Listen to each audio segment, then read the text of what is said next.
เขาขิวมันนี่ สบายดีท่านผู้ชม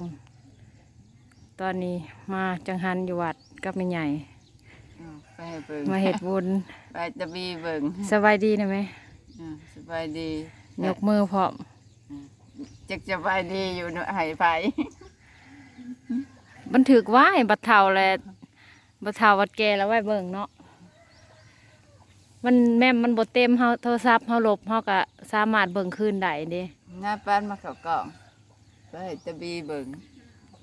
ให้ทั่วโลกเบิ่งเอาไว้บัดเฒ่าไว้เบิ่งสบายดีนะแม่ สิยังถ้าป้านนี่บอกมันสิ ยังหั่นแหละ มันสิ ใน จับ วัด กล่อง เฮานะ ถ้าป้านนี่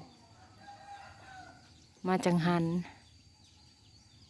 นี่เขาเจ้ากำลังสร้างพระ เขาก็นั่นแหละคืออยากคือพี่ ห่วยขี้ลายกะยานะ ยามนี่ สาบนี่งามแล้วแหละสิเจ้านะ คือก็รอเลยยาม พี่กับโลก ตะเวนเขาก็คือ ใช่เบิ่ง ไป ให้ รี เบิ่ง บอ นี่ ยู่ในเงาไม้ ใช่เห็นอยู่บ่ ถ่ายอยู่มาแล้วจังเวิงได้วัดนะ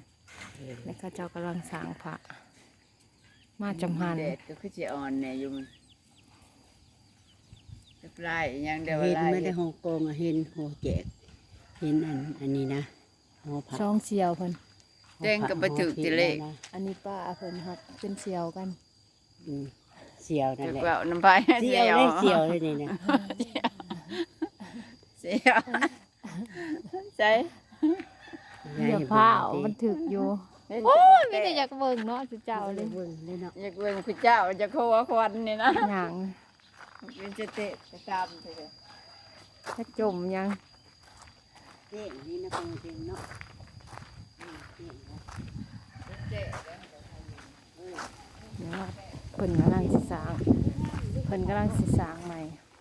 เราคอยโพดอย่าบ่ได้ยิน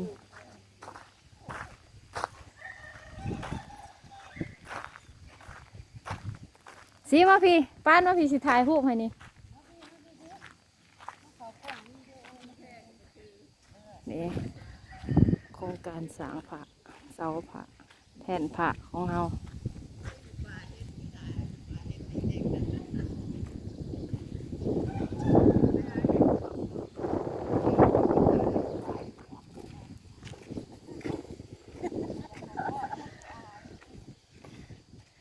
เนี่ย